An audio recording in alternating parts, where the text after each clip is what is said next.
All right, and welcome back. So this episode is going to be about a little bit of repair work here before we get too far. If you look right there real close, you can see the little hair. There's also a couple little nibs in here. And like in the last episode, I'm a little bit disappointed that I didn't take care of those things when they happened. That's usually the order of business. So we're going to take care of them now before we get too far. Okay, so the question is let's zoom in a little bit. The question is how deep is that? Like, where did that happen? Did that happen in the base coat? Did it happen in the UVLS? It looks like it happened in the base coat, which is unfortunate because when I go to do the repair in this, I have to then repair the gray. If it was just a little chunk of, in that case, hair or dust that had floated in when I hit that with the satin, that actually would have been a little bit easier. I could have just kind of scraped it off and it would have been fine. So again, it's better to do this repair now than after I get all the spokes in and all this stuff. But it needs to be done, because if it doesn't, even if there's all kinds of other like paint information on there, like if a spoke goes across it, or there's other things that kind of go on top of it and kind of mask it a little bit. When you clear it and look at it from an angle, you'll see it physically, and that's not good. So first thing I'm going to do is I'm going to see how much of this is here and where it is. My hope is that it's sort of in the UVLS. So what I'm doing is, this is a new X-Acto blade, so it's very sharp, and what I'm doing is I'm just kind of really lightly, not digging at it. It's just like the lightest, like if I do the same thing on my finger, it's not going to do anything, right? That's the kind of touch. It's just the lightest touch. And what's happening is the blade will get stuck on the parts that are high, and it'll just kind of scrape them off. Now I really want to get down below whatever this is, but not damage the background here, because it's just more work. If I can get whatever this is just out without damaging the background, that is such a gigantic win, because it just saves so much time. But if I get crazy and I really dig this out, I'm going to have to repair this whole area. So that's the goal. The goal is to try to not totally demolish this thing. And I think that's really good. I think I've got I think I've got all of it out. Okay, so now this is the fun part. So there's another little guy right here. There are actually a few of these, and again, I'm totally disappointed that I just dropped the ball and didn't take care of these before I started painting. Because again, if it happened in the background, it would have been 5 seconds to fix, and I could have just kept spraying and it would have been gone. But now I got to run the risk of damaging it while I'm repairing it. So there you go.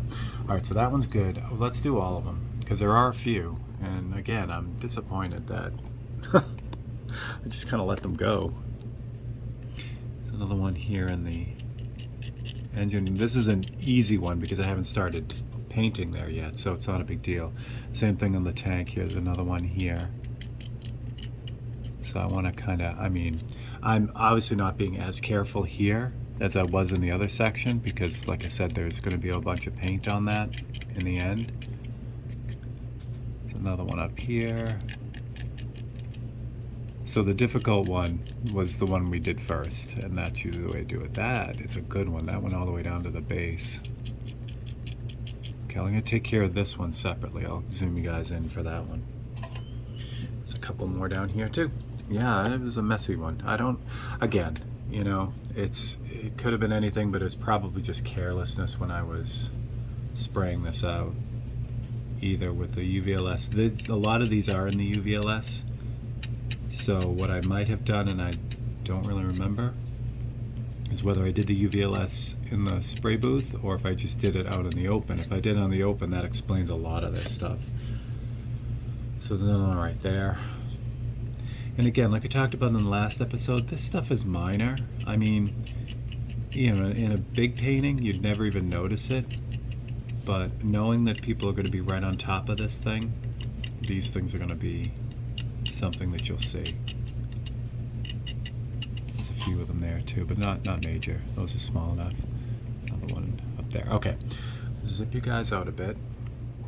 So now what I'm going to do, just to kind of, it's like cheap insurance, as Chris Arpin from Createx always says, which I love that saying. So what I'm going to do is I have a piece of Scotch-Brite, or it's actually, it might not be Scotch-Brite, it might be one of the other brands, but this is an old piece. Originally this was probably about 800 grit, but I've used this so many times, it's very, very soft now, which is perfect for what I'm about to do.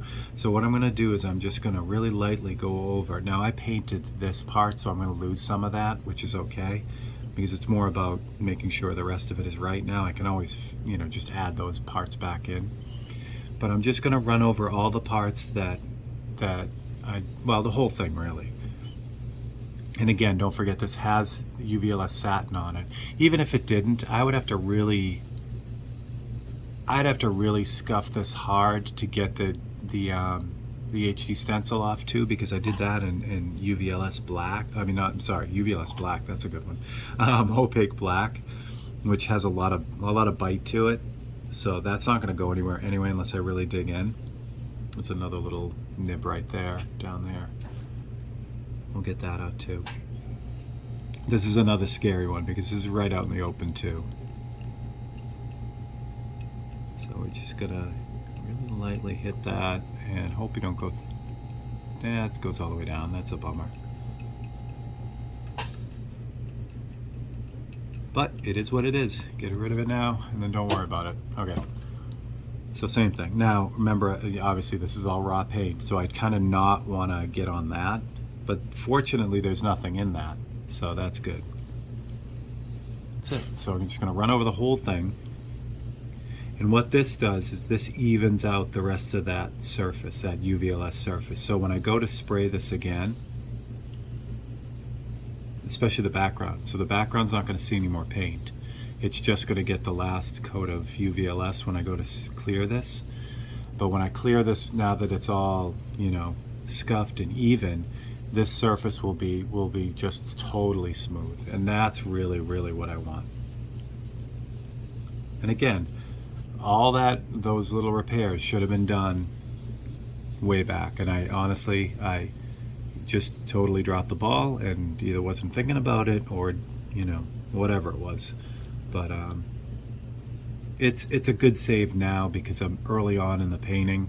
Again, if I had all this painted in and I had to do this, it would be just, it would be bad. It really would, because I'd have to avoid all that and then repaint areas that got damaged. I couldn't scuff this whole thing like I'm doing right now. And again, I want to just avoid this part down here that I just started painting. I want to get as close to that as I can. Obviously if something happens, I've just started working on this area down here. So I have the brown. I'm going to start with the brown again. So if something happens, I can easily fix it. But again, why make more work? And I'm just kind of looking at it at an angle while I'm doing this, making sure that there are no more of those little, you know, nibs anywhere.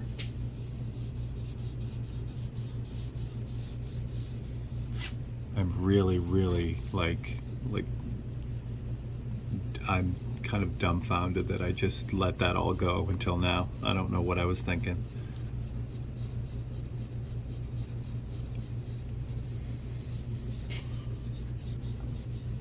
And I'm being kind of not super extra careful on the edges, but I am being careful on the edges. A little bit lighter touch because the clear and the paint is all much lighter on the edge.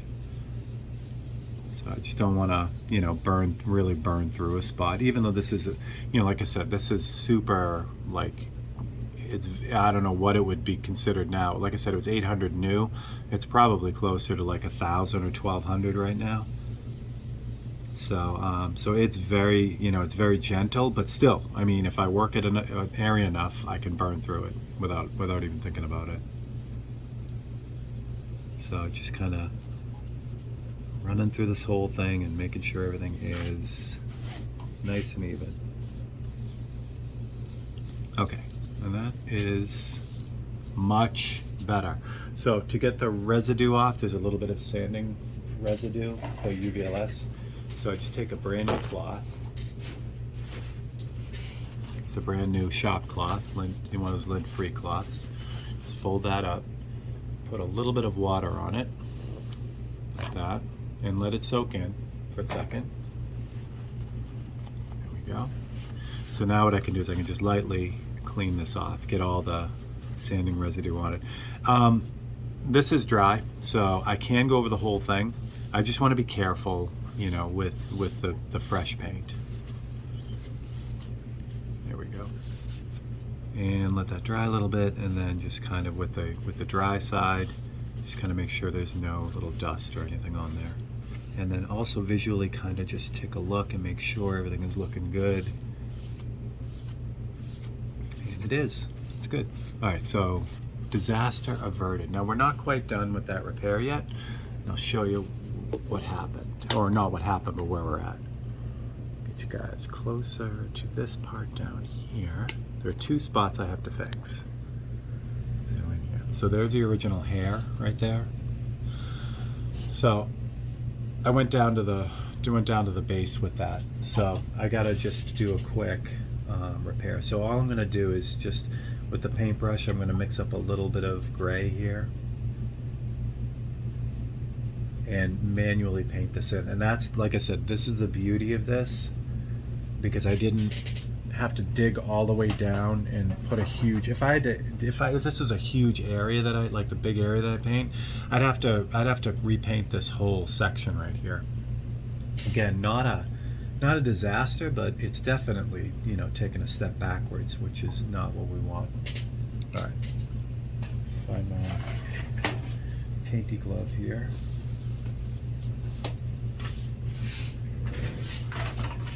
In here, there we go. Okay, so again, it's a Winsor & Newton size 00 watercolor brush, series 7, and I've got this gray mixed up. So what I'm going to do is I'm just going to touch the area that's damaged, the area that was repaired. So this will give me a chance to make sure the color is right and it isn't, it's too light, I mean it's too dark. So I'm going to lighten this up a little bit.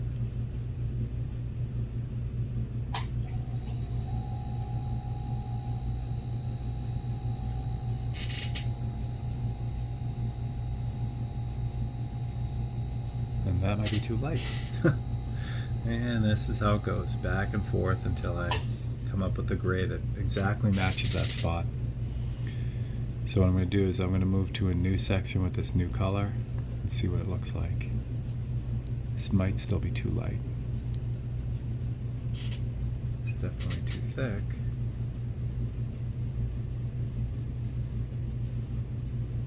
There we go. It is really close. I mean, it's super close. It's not like disastrously different, but if I'm right on the money, you'll never see this repair when it's done. So it gets to a point where the airbrush puts things on in little droplets.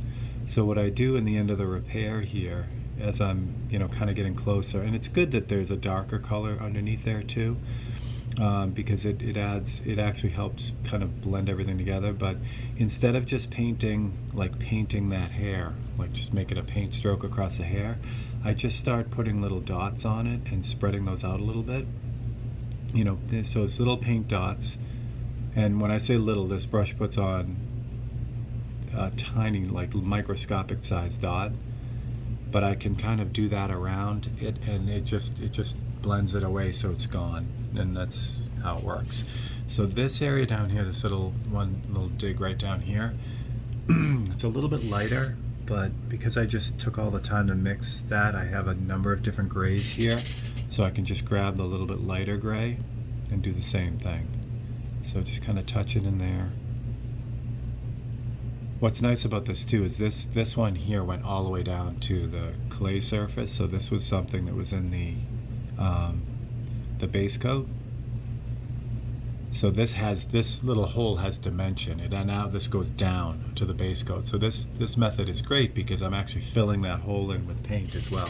So that's a little bit too light, but again, it's not a problem. Just grab some of the dark, because now what I'll do is I'll start doing that little dot thing. So I'll just start putting in, needs to be a little bit drier. As far as the viscosity of the paint and the brush, it's fluid, meaning, of course, the paint is fluid, but what I mean is it varies. So what I'll do is it was a little bit thicker to start, and that fills in that hole essentially.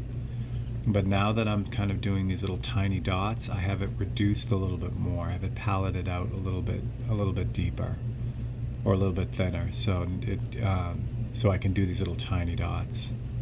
And then again, just keep working them around until that disappears. And that's it. And again, I know that's nitpicky, so it seems real nitpicky. So there's my index finger right next to it, so it's literally like the smaller than the head of a pin. But that little chunk right in the middle, I guarantee when it's cleared, you're going to see this little bump, because it'll have dimension, it'll have a little shadow. So now it's gone. Now I don't have to worry about it. And yes, I know that took half the episode to do that repair, but I think it's important. All right, so we'll back up and we'll get back at it. So let's do, where am I at now? We'll start working on the springs and the front end. A little bit. Let's get you guys reasonably close, but not stupid close. There we go. Okay. Put a little bit more of that brown in.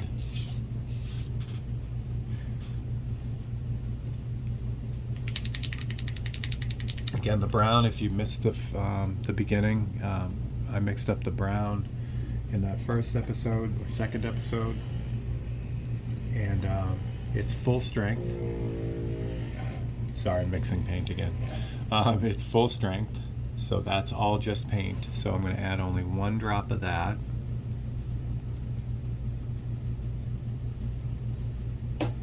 And then I'm going to add the reducer mix, which is, again, this is 1 to 10, 1 part 40, 50 to 10 parts reducer. I'm going to add about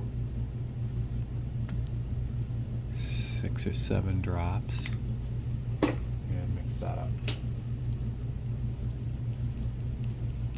See how that sprays. Again, like I said in the last episode, that UVLS has a bluish milky cast to it, so it's going to make this look like it's like this weird tan color. But it once it dries, it'll dry like, zip this up. It'll dry like that, like a rusty brown color. Once that milkiness disappears. So again, like we talked about in the last episode, that's why I don't mix. I mix the color first, and then I add all the stuff to it. You can mix it with the reducer first. So if you're mixing a color and you add the reducer by itself to it, you can do that, because the reducer is 100% clear. It doesn't have any of that milkiness to it. But the moment you add that 40-50 to it, that introduces that milkiness. So just mix your colors without all that. Fill 40-50 first, and then add that later. Okay. Where am I at? Do some of this. I'm going to start kind of laying in the, well, you don't have to be that close, I guess. Start kind of laying in some of the sidecar here. There we go. Again, not again, but the sidecar here, the shadowed part of sidecar is almost black. So I'm going to give it this nice base of brown first. So that way when I go to kind of put the texture in, because I'll put a little bit of texture in this too, because the top of this sidecar is rusty, or the whole thing is rusty, but you can see it in the top. So I'm going to kind of bring that kind of rust texture down in here when I go to apply the black. So I'm not just going to spray it, with black and smooth it out, because it'll look like it's new. So by adding the brown in there first, this will give me that base coat that as I'm modeling the black, you'll see the brown through it, and even though it'll be super dark and appear as black in the end, it's going to have a lot of life to it, just like we talked about in the last video.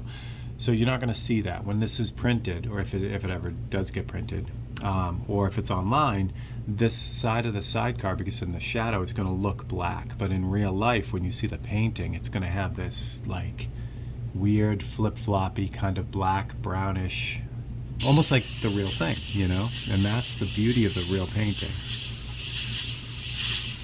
Again, I call it that stained glass effect, where the light is going through all the paint and then coming back to your eyes.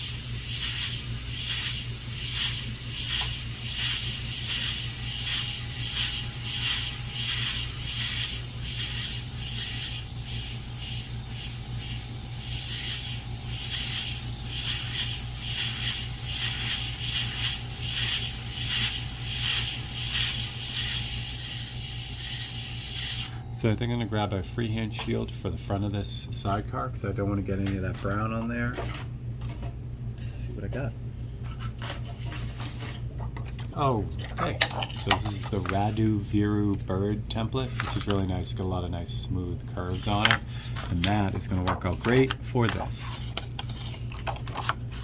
So I just use one of these curves to block that edge off as I struggle with this because everything's in the way. Oh boy. Okay, here we go.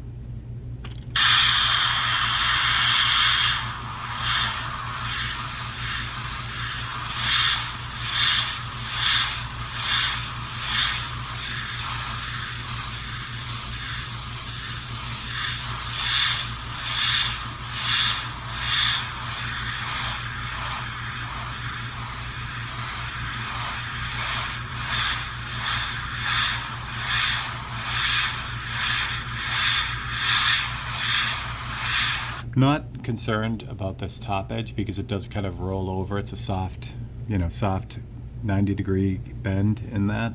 So, so I don't mind that there, and there'll be some brown up there anyway.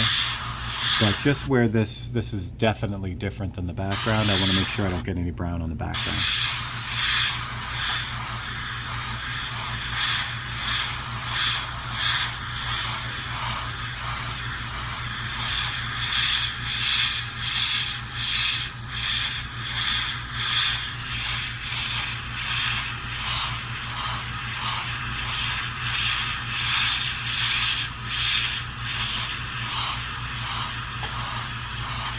And also notice I'm avoiding this front fork just because I don't want to get a whole ton of paint on all that yellow. We'll get to that in a second.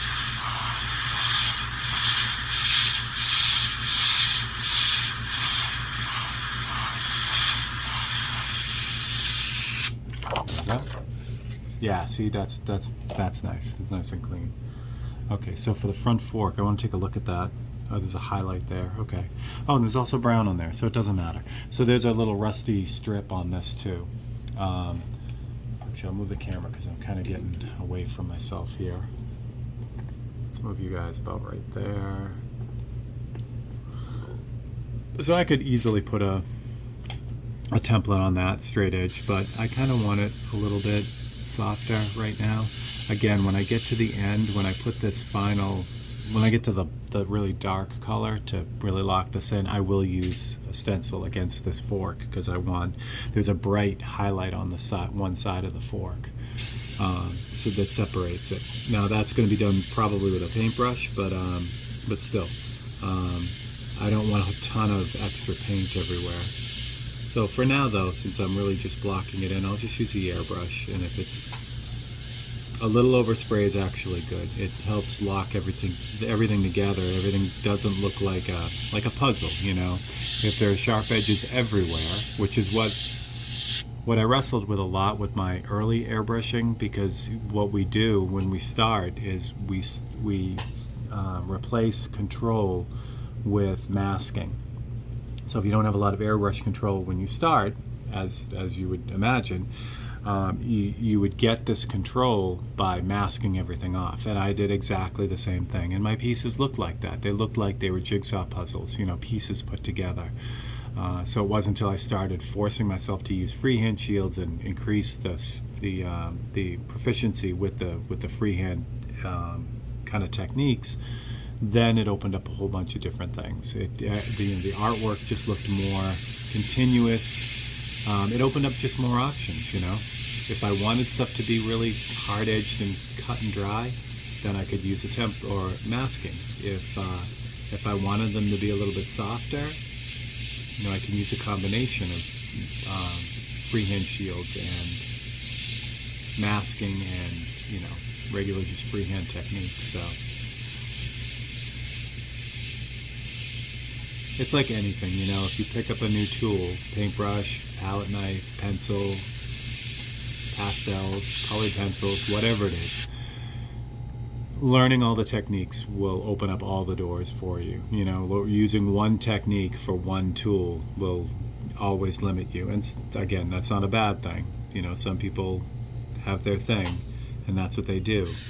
But like anything, if you're a musician, if you learn all kinds of different styles of music, it's going to make the style of music you love better, because you'll be pulling all that stuff in from all the other styles, and you'll be making your own. You'll be able to express yourself the way you want. It's exactly the same with art.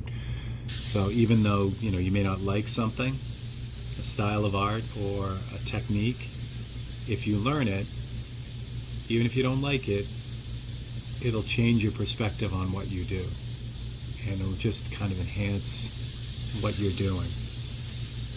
And that's it. Whenever anyone asks me, people say, how do you develop your style? How do you come up with that? And that's one of the ways. It's you learn all these techniques, and your brain wants to put things together in your way.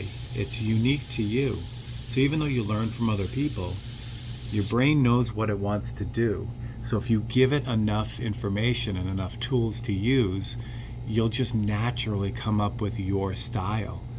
So in the beginning, we're always copying, people we admire, but the more you learn, that's when your style is going to come out. So you don't have to worry about it. As long as you're learning new stuff and working hard to apply that, your style will emerge by itself. And that's a really nice thing, because I know I stressed about that, just like just about everyone, really.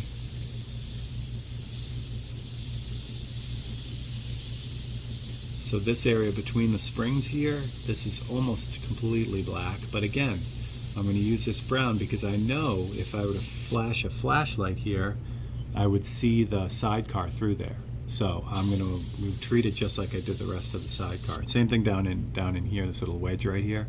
This is like completely black, but I know that's the bottom of the sidecar, so I'm going to treat it the same way. That's an instance where using your brain to figure out what you're looking at is a good thing, and not just painting what you see, because you can add a lot of depth to your painting by understanding what you're doing. If I just painted this black, that would be fine. But since I did all this up here, when I do that neat black texture on top of that, and it has this really rich look, if I just nailed that black, it would be dead there, It wouldn't have that same, it wouldn't look the same as obviously the other part. So knowing what those parts are helps to kind of set you up to paint them in a way that will really work. And again, for this, it looks like some sort of, I don't know what it is. It's like a green sticker behind here. I don't know what it is. But it's yellow and green, and it looks man-made. So what I think I'm going to do to be safe is I'm going to take it out, because I don't know what it is, and it's going to be easier and less distracting if it's not there. I can't imagine the sidecar was, well, it looks vinyl because it's still pretty bright. So I'm going to assume that back in the early 1900s, Harley wasn't putting vinyl on their bikes. So we're going to take it off. It might be, a decal that the owner or one of the owners had put on at some point. But that is a detail that I am okay to remove. Now, if this was a client's painting, if I was doing this for the person who owned the motorcycle, it would absolutely go in. It'd be just like it is for real, because I don't know what it is, and it's probably, I mean, what if it was, you know, what if it was his grandfather's, you know, whatever that he put on? I don't want to mess with that. So I would leave it in. But since I'm doing this for me, or for whoever collects it, I'm not going to worry about it. I take it out. All right, I'm back you guys up. We'll show you where we're at. And there you go. So let me tilt it towards you so you can see it a little bit better. But a little bit farther. I'll tilt it. Come on. There we go. All right, so there's our progress. So again, half of this episode was fixing that little repair, but now when you tilt this, it's nice and smooth. Even the repair, you can see the paint, but that'll cover up when I UVLS it, when I clear it. There you go. All right, so for Steve Leahy in Open Studio, thank you very much for joining me again for this episode. Again, if you are enjoying this, please like and subscribe and let your friends know. And I will see you guys all for the next episode. Thanks a lot.